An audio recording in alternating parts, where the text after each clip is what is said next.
Abraham, Ishak, dan Yakub diceritakan kembali, dikisahkan pula tentang peristiwa pembebasan. Akhirnya, Yosua menetapkan syarat-syarat perjanjian dan menutup penegasan formal orang Israel yang tenang berkumpul di tempat itu. Oleh sebab itu, takutlah kepada Tuhan dan beribadahlah kepadanya dengan tulus, ikhlas, dan setia. Jauhkanlah Allah yang kepadanya nenek moyangmu telah beribadah di seberang sungai Efrat dan di Mesir, dan beribadahlah kepada Tuhan.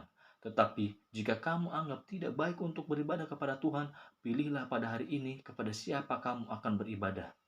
Allah yang kepadanya nenek moyangmu beribadah di seberang sungai Efrat, atau Allah orang Amori yang negerinya kamu diam ini. Mereka mesti memilih antara Yahweh dan dewa-dewa tradisional Kan'an. Mereka tidak ragu-ragu. Tak ada Allah lain seperti Yahweh. Tidak ada Tuhan lain yang lebih lekat di hati para penyembahnya. Campur tangannya yang kuat dalam persoalan-persoalan yang mereka hadapi telah membuktikan secara amat meyakinkan bahwa Yahweh memenuhi kewajiban sebagai Elohim mereka. Mereka akan menyembah Dia semata dan meninggalkan Tuhan-Tuhan lain. Yosua memperingatkan mereka bahwa Yahweh sangat pencemburu. Jika mereka melanggar ketentuan dalam perjanjian itu, Dia akan membinasakan mereka. Mereka mengambil sikap teguh, akan memilih Yahweh saja sebagai Elohim mereka. Maka sekarang, jauhkanlah Allah asing yang ada di tengah-tengah kamu, seru Yosua, dan condongkanlah hatimu kepada Tuhan, Allah Israel. Alkitab memperlihatkan bahwa orang-orang itu tidak menepati janji. Mereka hanya mengingatnya pada masa-masa perang, ketika mereka membutuhkan kepiawaian perlindungan militer Yahweh. Tetapi di masa damai, mereka kembali menyembah Baal, Anat, Asyera dalam cara lama. Walaupun secara fundamental berbeda dalam bias historisnya, pemujaan kepada Yahweh sering terungkap dalam bentuk paganisme kuno. Ketika Raja Salomo atau Sulaiman mendirikan kuil untuk Yahweh di Yerusalem, kuil itu ternyata mirip dengan kuil dewa-dewa Kan'an. Bangunan itu terdiri dari 3 ruang persegi 4 yang berpuncak pada ruang kecil berbentuk kubus disebut Bait Suci. Di dalam Bait Suci tersimpan tabut perjanjian, sebuah altar yang bisa dibawa-bawa yang selalu menyertai orang Israel pada saat mereka berada di pengungsian. Dalam kuil itu terdapat bejana perunggu besar, merepresentasikan Yam, penguasa laut dalam mitos Kan'an, dan 2 tiang tegak setinggi 40 kaki yang menandakan pemujaan kepada Dewi Kesuburan, Asyera. Orang Israel terus menyembah Yahweh di tempat-tempat suci kuno yang mereka warisi dari orang Kan'an di Betel, Silo, Hebron, dan Bethlehem, yang sering menjadi tempat berlangsungnya upacara-upacara pagan. Kuil itu segera menjadi istimewa meskipun seperti akan kita saksikan, di sana juga terdapat beberapa aktivitas yang jelas-jelas tidak ortodoks. Orang Israel mulai menganggap kuil itu sebagai replika istana Yahweh di langit. Mereka juga menyelenggarakan festival tahun baru di musim gugur, dimulai dengan upacara pengorbanan di hari Paskah, disusul oleh syukuran panen hari raya Pondok Daun yang merayakan awal tahun tanam. Pernah diperkirakan bahwa sebagian dari Mazmur merayakan penahbisan Yahweh di kuilnya pada hari Pondok Raya Daun, yang seperti halnya penahbisan Marduk mengingatkan tentang penaklukannya atas kekacauan. Raja Salomo sendiri adalah seorang sinkretis. Dia punya banyak istri pagan yang menyembah dewa-dewa mereka sendiri dan tetap menjalin hubungan baik dengan tetangga-tetangga pagannya. Selalu ada ancaman bahwa kultus Yahweh akhirnya akan tenggelam oleh paganisme populer. Hal ini menjadi semakin parah selama penggal terakhir abad ke-9. Pada tahun 869 sebelum Masehi, Raja Ahab naik ke tampuk pemerintahan kerajaan Israel di utara. Istrinya, Izebel, anak perempuan Raja Tirus dan Sidon, wilayah yang sekarang disebut Libanon, adalah seorang pagan yang kukuh dan berusaha agar masyarakat negeri itu menganut agama Baal dan Asyera. Izebel mengutus para rahib Baal yang segera saja beroleh pengikut dari kalangan warga utara. Orang-orang yang selain pernah dikalahkan oleh Raja Daud merupakan penganut Yahweh yang setengah hati. Ahab tetap setia kepada Yahweh, tetapi tidak mencoba membatasi dakwah Izebel.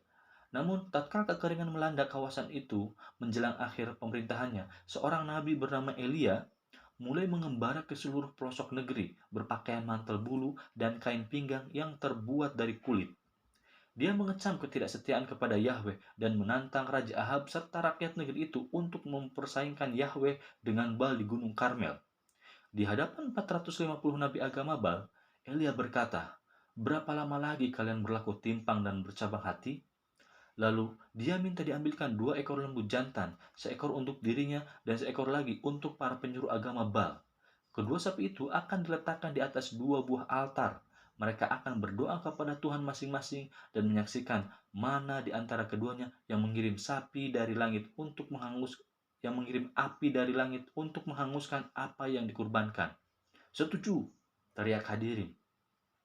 Para nabi Baal memanggil namanya dari pagi sampai tengah hari, melakukan tarian memutari altar, bersorak dan melukai diri sendiri dengan pedang dan lembing.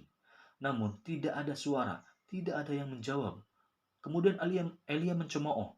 "Panggillah lebih keras," teriaknya. "Bukankah dia Allah? Mungkin ia merenung, mungkin ada urusannya, mungkin ia bepergian, barangkali ia tidur dan belum terjaga." Tak ada yang terjadi. Tidak ada suara, tidak ada yang menjawab, tidak ada tanda perhatian. Kini tiba giliran Elia. Orang-orang berkerumun mengelilingi altar Yahweh ketika Elia menggali sebuah parit mengitari altar dan mengisinya dengan air untuk membuat api lebih sulit menyala. Kemudian Elia memanggil Yahweh.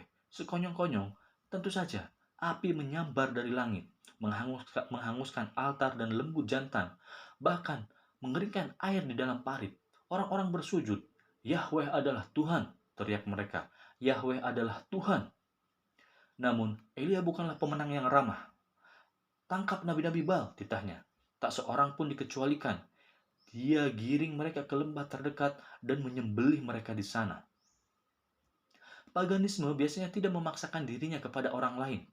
Isabel adalah pengecualian yang menarik, sebab senantiasa tersedia ruang bagi Tuhan lain di kuil bersama yang sudah ada.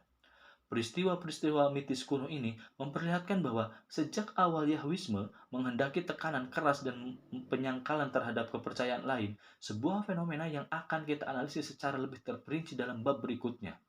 Setelah pembunuhan itu, Elia mendaki ke puncak Gunung Karmel dan duduk berdoa dengan kepala tertunduk di antara kedua lututnya. Memerintahkan pelayannya untuk mengamati ke arah laut. Akhirnya, dia menyampaikan berita tentang segumpal awan yang timbul dari laut. Elia memerintahkannya pergi untuk memperingatkan Raja Ahab agar segera kembali pulang sebelum hujan mencegahnya. Nyaris berbarengan dengan saat dia mengucapkan itu, langit menggelap karena awan mendung menyelimutinya dan hujan turun sangat deras. Elia bersegera mengikat pinggangnya dan berlari mendahului kencana Ahab. Dengan mengirim hujan, Yahweh telah menyerap fungsi Baal, dewa badai, untuk membuktikan bahwa dia sama efektifnya dalam hal kesuburan maupun perang. Khawatir akan akibat dari tindakannya melakukan pembunuhan terhadap nabi-nabi Baal, Elia mengundurkan diri ke semenanjung Sinai dan berlindung di pegunungan tempat Tuhan menampakkan dirinya kepada Musa. Di sana dia mengalami teofani yang memanifestasikan spiritualitas baru bagi para pengikut Yahweh. Dia diperintahkan berdiri di celah sebuah batu besar yang melindungi dirinya dari pengaruh yang suci. Maka Tuhan lalu, angin besar dan kuat yang membelah gunung-gunung dan memecah bukit-bukit batu, mendahului Tuhan, tetapi tak ada Tuhan dalam angin itu. Dan sesudah angin itu datanglah gempa, tetapi tidak ada Tuhan dalam gempa itu. Dan sesudah gempa itu datanglah api, tetapi tidak ada Tuhan dalam api itu. Dan sesudah api itu datanglah bunyi angin sepoi-sepoi biasa. Segera sesudah Elia mendengarnya, ia menyelubungi mukanya dengan jubahnya. Tidak seperti dewa-dewa pagan, Yahweh tidak berada dalam kekuatan alam manapun, tetapi dia ada di dalam alam yang lain. Dia dialami dalam semilir angin yang nyaris tak terasa, dalam paradoks keheningan yang riuh. Kisah Elia mengandung cerita mitos terakhir dari masa silam dalam kitab suci Yahudi. Perubahan sedang bergaung di angkasa sepanjang masa Oikumene itu. Periode 800 sampai 200 sebelum Masehi disebut sebagai zaman kapak. Di semua kawasan utama dunia berperadaban, orang-orang menciptakan ideologi baru yang menjadi semakin penting dan menentukan. Sistem-sistem keagamaan baru mencerminkan kondisi sosial ekonomi yang telah berubah. Untuk beberapa alasan yang tak bisa sepenuhnya kita pahami, semua induk peradaban berkembang menurut garis yang paralel. Bahkan ketika